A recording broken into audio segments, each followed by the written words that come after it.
ఓం శ్రీ గురుభ్యో నమ. గం గణాధిపతయే నమ. శ్రీ తులసి ఛానల్ వీక్షకులకు స్వాగతం. ఈరోజు మనము ఈ యొక్క మార్చి 2వ పక్షమైనటువంటి 16 to 31 వరకు తీసుకుంటున్నాము. 2025 మార్చి. ఇందులో ముందుగా గోచారం తీసుకున్నట్లయితే చంద్ర, రవి, బుధ, రాహు, శని, శుక్రులు ఈ గ్రహాలన్నీ కూడా ఇక్కడ మనకి ఒక మీనరాశిలో సంచరించడానికి మొత్తం షష్టగ్రహ కూటమితో పాటు ఏర్పడ్డాయి. నెక్స్ట్ వచ్చేసి 29కి ఇది కంప్లీట్ ఈ యొక్క షష్టగ్రహ కూటమికి వచ్చేస్తే 29కి అంతవరకు శని రాడు, చంద్రుడు రాడు. పంచగ్రహ కూటమి చతుర్థ కూటమి లాగుంటుంది. రాహువు, శుక్రుడు, బుధుడు అలాగే రవితో కలిసి ఉంటారన్నమాట. తర్వాత ఇక్కడ 15వ తేదీ మీన వక్రంతో మీనంలోకి వస్తాడు బుధుడు. అలాగే 29th మార్చి 25న మీనంలోకి శని వస్తాడు. అప్పుడు షష్టగ్రహ కూటమి ఏర్పడుతుంది. అంటే ఉగాది తొలి సంవత్సరమే మనకు షష్టగ్రహ కూటమితో కూడుకున్నటువంటి ఫలితాలు రైజ్ అవ్వనున్నాయి. కానీ ఆ ఉగాది చివరి ఉంది కాబట్టి ముందు 4 గ్రహాలు ఉన్నాయి. ఏవేవి? రాహు ఉన్నాడు, శుక్రుడు ఉన్నాడు, బుధుడు ఉన్నాడు, అలాగే ఇక రవి కూడా ఉన్నాడు. చంద్రుడు, శని మాత్రం 29న మారుతారన్నమాట. గురువు వచ్చేసి వృషభ రాశి సంచారం చేస్తున్నారు. కుజుడు వచ్చేసి మీకు మిథున రాశి సంచారం చేస్తున్నారు. కేతు వచ్చేసి మీ యొక్క కన్యా రాశి సంచారం చేస్తున్నారు.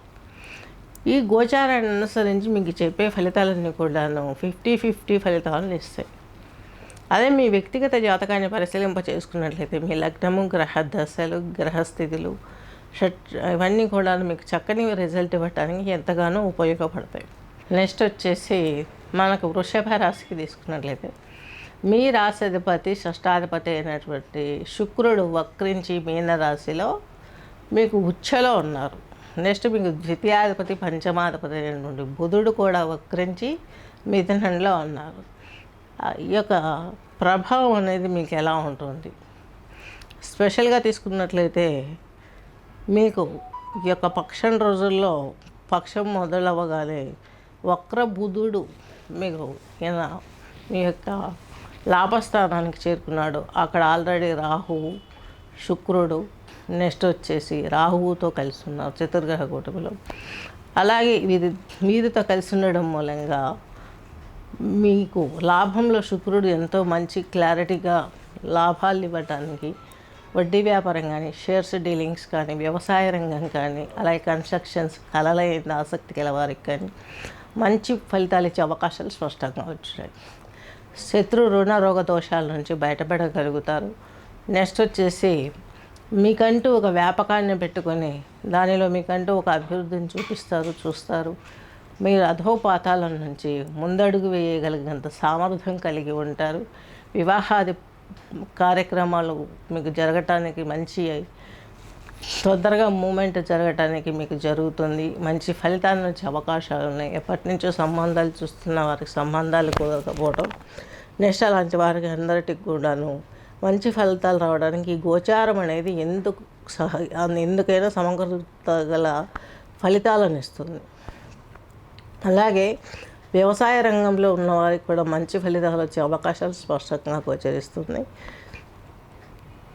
శని మీకు ఈ యొక్క 9వ ఇంటధిపతి, 10వ ఇంటధిపతి, కేంద్ర కోణాధిపత్యం వచ్చినటువంటి ఏ గ్రహం అయినా సకల శుభాలను కలగజేస్తుంది. పైపెచ్చు వృషభ రాశి వరకు ఉన్నటువంటిది ఏమవుతుందంటే ఫలితం రేపు 29న మీనరాశి సంచారం షష్టగ్రహ కూటమైనప్పటికీ శని అక్కడికి చేరగానే ఈ యొక్క వృషభ రాశి వారికి తండ్రి సహకారం బాగుంటుంది, ఉద్యోగంలో అభివృద్ధి బాగుంటుంది, అన్ని రకాలుగా కలిసి వచ్చే అవకాశాలు స్పష్టంగా గోచరిస్తున్నాయి. అవి ఇప్పటి నుంచే మీకు స్టార్ట్ అయిపోయి ఉండాలి. మీరు గమనించినట్లయితే పోయిన 2.5 సంవత్సరాల నుంచి గమనించినట్లయితే ఇప్పటి నుంచే అటువంటి ఫలితాలు మీరు అందుకున్నట్లుగా మీకు ఒక గుర్తులు, సింబల్స్ కనిపిస్తాయి. అలాగే లక్ష్మీ అష్టోత్తరం చేసుకోండి. తెల్లని పువ్వులతో లక్ష్మీదేవిని మీరు శుక్రవారం ఈ యొక్క 10:30 నుండి 12 గంటల వరకు ఈ యొక్క రాహుకాలం ఉంటుంది. ఈ సమయంలో అమ్మవారి స్తుతి కానీ, అలాగే అమ్మవారికి నిమ్మకాయల హారతి ఇవ్వటం రాహుకాలం కాబట్టి బియ్యపరమాన్నం నైవేద్యంగా పెట్టి, అలాగే తెల్లటి పువ్వులతో అమ్మవారిని పూజించి చక్కగా మీరు ఆమె అనుగ్రహానికి పాత్రులైనట్లయితే మీకున్నటువంటి ప్రతిదీ అనుకూలమయ్యే అవకాశం స్పష్టంగా గోచరిస్తుంది. గమనించగలరు. స్వస్తి.